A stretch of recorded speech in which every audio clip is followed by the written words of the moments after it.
We're going to get pops. Go, Carter. You should be the first one. Go. Close. You can't get too close. Now let his kids go. Where's daughter? Let's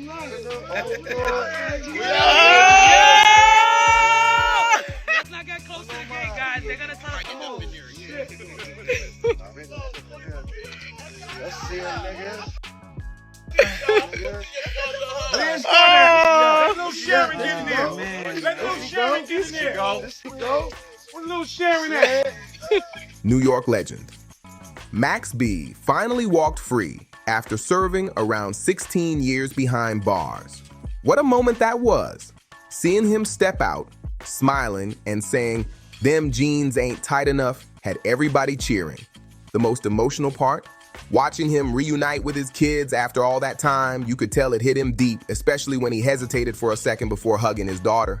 That kind of love is special. It's the type of embrace that words can't even describe. But that's not all. One of Max B's closest friends, French Montana, was right there for his release. That's loyalty. French even joked about heading straight to Morocco to celebrate, and fans love seeing that moment. Their friendship runs deep, going way back before most of today's fans even knew their names. For those who may not know, Max B's story stretches far beyond this comeback moment. Charlie Wingate, born in 1978, became known as Max B, a Harlem rapper, singer, and the man behind classics like Public Domain and $1 Million Baby. He first made waves in 2006 and was once closely linked with Jim Jones's Bird Gang movement before parting ways in 2008. Now, with all the online chatter surrounding who's really solid or not in the industry, Max B's return sparked plenty of talk too. In today's world, some artists come home to mixed reactions, but for Max, it's different. Fans still show love. His influence never faded, and seeing him free again after so long feels like hip-hop getting one of its missing pieces back. Back in 2009, Max B received a 75-year sentence connected to conspiracy charges tied to an armed robbery case that also involved kidnapping, aggravated assault, and a tragic death. Extremely serious allegations. I'm gonna give him the phone. Hold up. Yo, them jeans ain't tight enough. I think it look like 30 dollars. Them jeans ain't tight enough. Let me get one. Yo, bro. I've been a fan for you since I was 15 years old. I'm 32, bro.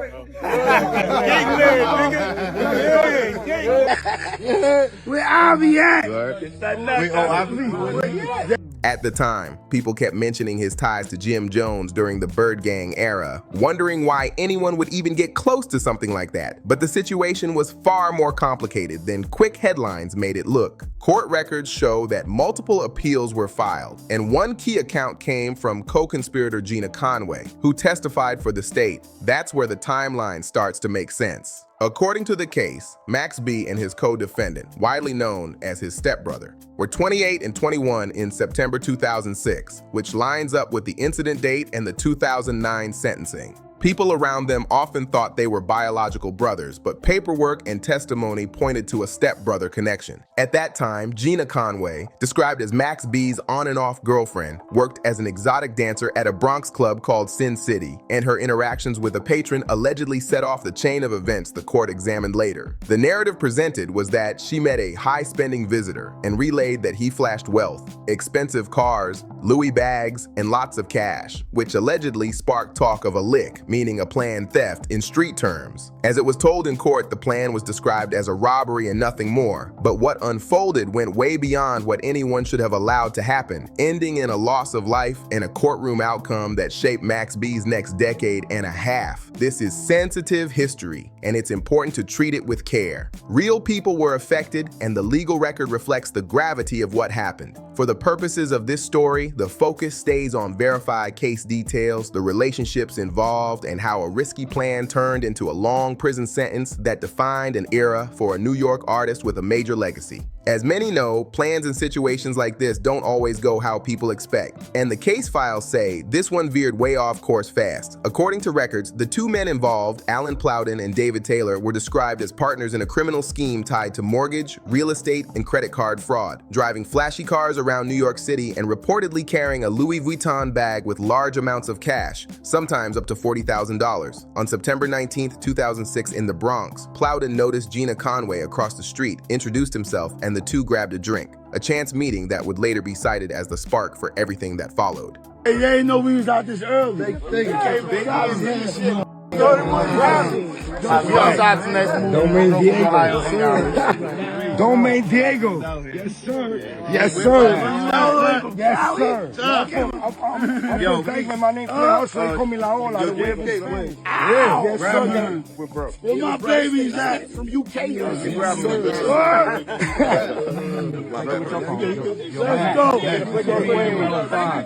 From there, accounts say, Plowden reconnected with the group, and the night eventually led to a Holiday Inn, where rooms were shared between the men and two women, including Giselle Neves. Before turning in, Plowden allegedly stashed most of his cash, jewelry, wallet, and car keys under a trash can liner, leaving about $1,000 under the mattress, the kind of detail prosecutors later highlighted to show he knew he was holding serious money. That morning is when prosecutors say the crimes occurred in his room, turning a night out into a major case that would define headlines for years. Testimony stated that Gina told Max B about the man's money. When he asked how much, she said it was a lot, and he allegedly replied that he was going to get him. Language prosecutors framed as a plan to take the cash. In street terms, people called it a lick. But the paperwork shows this was not portrayed as some movie moment. It was a serious, real-world situation with major consequences and real people impacted. On the way to the hotel, court records say Max B's stepbrother and co-defendant put on gloves, took out duct tape, and displayed a handgun, which Gina testified she had not seen before. And that's when, by her account, she became nervous because this went way beyond what she believed was planned. From that point, nothing went according to plan, and the outcome turned into a high-profile criminal case that still gets dissected today for how quickly a risky idea can spiral into life-changing trouble. According to the court records, when Gina and Max B's co-defendant arrived at the hotel, things immediately started to fall apart. The co-defendant asked Gina to open the room with her key card, but it didn't work, so she called the man's phone, hearing it ring from inside, but he never answered. When a woman opened the door, she told them the man was asleep and tried to close it, but Gina stopped the door with her foot, and both she and the co-defendant entered the room. That's when everything took a serious turn. Once inside, the co-defendant reportedly held the woman at gunpoint, demanding cash and car keys, while Gina began searching the room. The man inside continued to sleep through part of the chaos, unaware of what was happening. The co-defendant then moved the woman into the bathroom and told Gina to tie her up using duct tape, which, according to testimony, she did, binding her wrists, ankles, and mouth. Gina later mentioned she never clearly saw the man's face, but recalled a small scar on the left side of it. After that, things escalated quickly. The man was woken up, and the co-defendant warned him not to look up or move. What came next was the key turning point in the case. The co-defendant made him call David Taylor, the second man involved. When Taylor arrived, he knocked on the door, and Gina opened it while the co-defendant stood behind the door with the weapon. The moment Taylor stepped inside, the weapon went off during what appeared to be a struggle,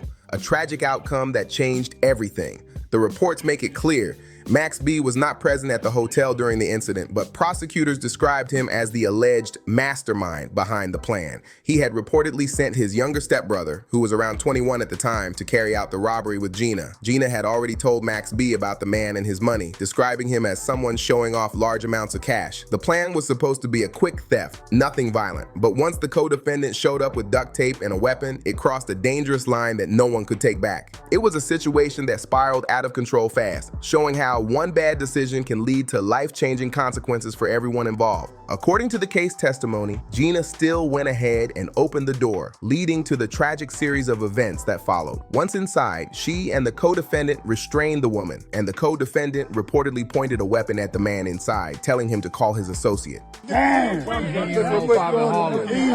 Easy. We out here, we working. Where's my baby? Your baby's right here. We got to shut it down. They ain't gotta worry about that. Ty, where you at? What we doing? We working. We about to shut it down. When the second man entered the room, both known to carry large amounts of cash, the situation took a fatal turn. The co-defendant pointed the gun, and during a struggle, it discharged, resulting in the death of David Taylor. That's how the fatal moment in this case occurred, marking the point where everything spiraled far beyond what anyone originally intended. Even though Max B was not present during the crime, prosecutors connected him to the planning stages, saying he played a role in organizing who would be involved and what would happen. Because of that, he was charged under conspiracy laws and in mid-2009, sentenced to 75 years in prison on charges linked to armed robbery, kidnapping, aggravated assault, and felony murder. The law treated his role in organizing the act as though he had been physically present, something that sparked debate ever since. Gina, who was described as Max B's on and off girlfriend and whose connection to the victim started the chain of events, was sentenced to 15 years but has since completed her time.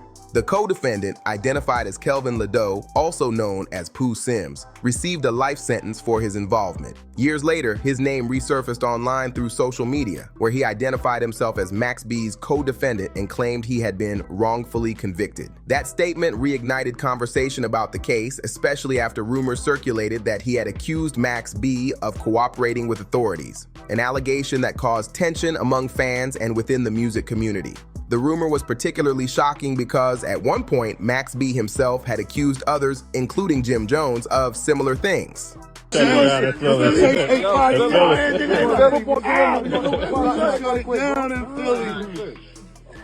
don't see no sandwiches. Ain't no more sandwiches.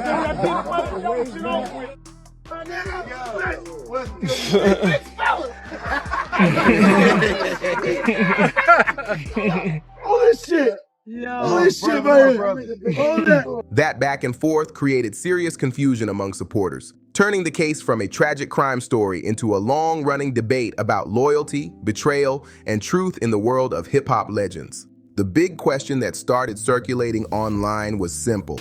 What would happen when Max B finally got released? Would the hip-hop world fully embrace him again? Or would the rumors surrounding him cause division? Things got heated when his co-defendant, Pooh Sims, publicly accused him of cooperating with authorities, a claim that quickly turned into a viral snitch debate across social media. Soon after, multiple platforms started running with the story. Headlines popped up reading, "Max B hit with new allegations right before release," and Whack 100 claims he has paperwork on Max B. The timing was wild, coming just months before Max's long-awaited return home. Fans were split. Some refused to believe it, while others wanted proof. One of the most circulated clips came from an interview featuring Pooh Sims speaking with Doggy Diamonds TV, where he explained his version of what happened. During that call, he stated that investigators had allegedly spoken with Max B, and according to him, Max fully cooperated, but not against his co-defendant.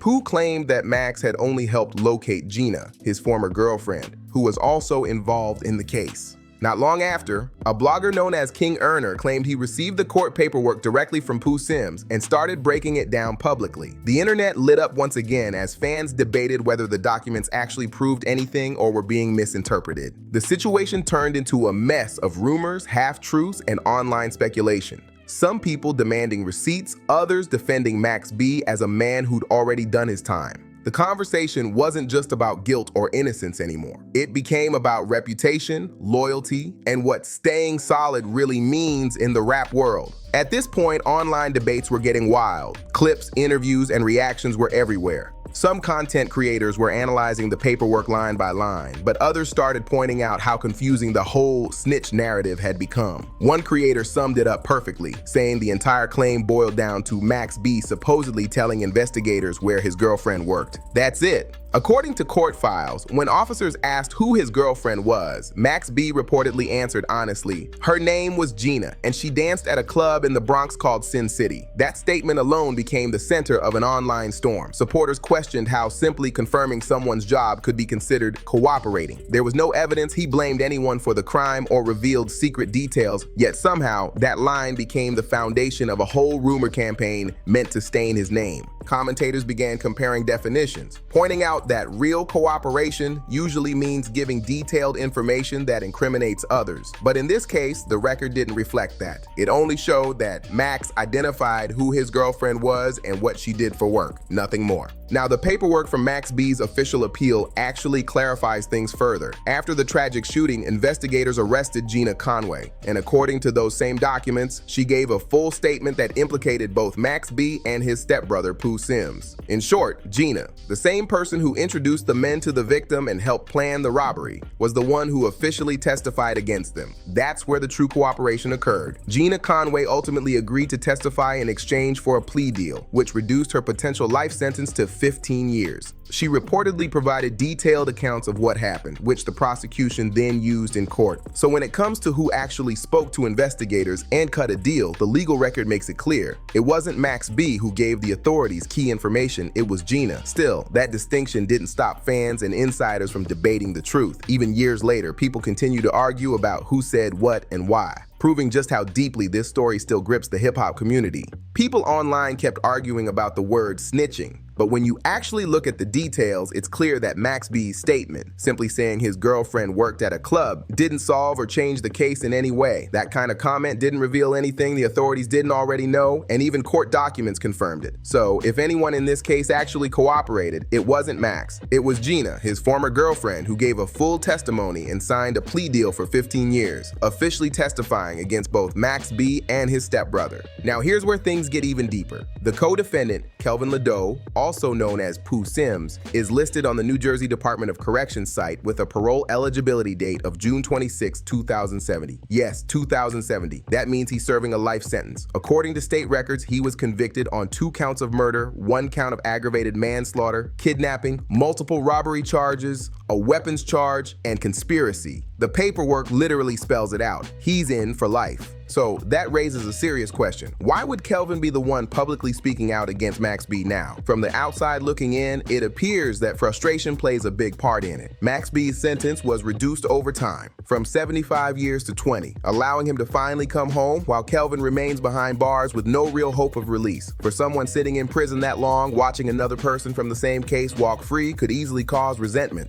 The timeline makes it even clearer. Gina set everything in motion. Max B was tied to the plan, but wasn't physically present when the fatal moment occurred. Kelvin was the one who brought the weapon and made the situation spiral out of control. That's why the legal system treated their sentences differently. Gina cooperated and got 15 years, Kelvin received life, and Max B, through appeals and sentence adjustments, eventually got his time reduced and walked out after roughly 16 years served. To make things even more interesting, right before Max B's release, he reportedly spoke with the Danza Project, addressing the allegations directly and sharing his side of the story. That phone call gave fans insight into how Max viewed the entire situation. A man coming home after nearly 2 decades, still having to clear his name in front of the world, that's a real point. The same kind of rumor seems to pop up almost every time a major artist comes home. People said similar things about others like BG and even Young Thug, but most of the time, it's not about real paperwork. It's just online narratives that take off before the facts come out. The storyteller here even clarified that he doesn't create those rumors. He digs into them to find the truth. Still, it's become a trend. As soon as someone's released, the internet rushes to throw around the snitch label, true or not. When Max B finally addressed it, his response was calm but sharp. He reportedly said he'd rather wait until his book drops to share the full story, but made one clear point. If I had really cooperated, I'd hope I got less than 20 years. That line hit home for fans because it made sense. If Max had really cut a deal, why would he have served almost 2 decades behind bars? Looking closely at the case, the numbers tell their own story. Max B faced conspiracy charges, not direct charges for violent acts. He wasn't physically at the scene, didn't hold a weapon, and didn't tie anyone up, yet still got 75 years. Meanwhile, the co-defendant, Pooh Sims, received a life sentence, and Gina Conway, the one who planned the setup, restrained the victim, and testified for the prosecution, took a 15-year plea deal. So logically, if Max had really cooperated, his sentence would have been far lighter, not one of the harshest. The timeline just doesn't fit the narrative people tried to push. Instead, what's clear is that Gina was the key witness for the state, not Max. As for the hate and constant talk around his name, that's another story. Some of it likely stems from jealousy or frustration over how Max B still holds influence even after all this time. And let's be real, Max B was always known as one of the most confident, outspoken personalities in New York rap. Back in the day, he talked big, joke hard, and never shy away from controversy. So when he came back, that same energy, mixed with his legacy, made the internet buzz all over again. Max B was always known for his bold attitude. He talked his talk back then, and now that he's free, fans fully expect him to bring that same energy right back. Seeing him and French Montana together again was a powerful moment for hip-hop culture. Their friendship goes way back, all the way to the early days when they were grinding side by side in New York long before fame and fortune. One clip that really touched people showed them smiling, laughing, and talking about heading to Morocco to celebrate. It was pure happiness, a reminder that real friendships in this industry are rare but powerful. The two have been through everything together, from studio sessions to hard times, and seeing them reconnect after 16 long years felt like history coming full circle. Now fast forward to today, French Montana's success has soared, with sources estimating his net worth between $35 and $50 million. He even made headlines for reportedly being engaged to a woman with royal ties in Dubai, someone said to have an empire worth billions. It's wild to think how far they've both come, from the streets to global recognition. As for Max B, this comeback feels different. After finally digging into his case and the old allegations, the truth looks clearer. There's no real evidence he ever cooperated with authorities in any way that fits the definition of snitching. The records show he simply confirmed basic facts, while others gave full testimonies that shaped the trial. Now, after serving 16 long years, Max B's back home and ready to live life on his own terms again. Fans can expect him to speak his mind, drop music, and bring back that signature charisma that made him a legend in the first place. And if you've been following this story and want to see what happens next, make sure you subscribe, like, share, and comment below. Let us know what you think about Max B's return and what his next move should be.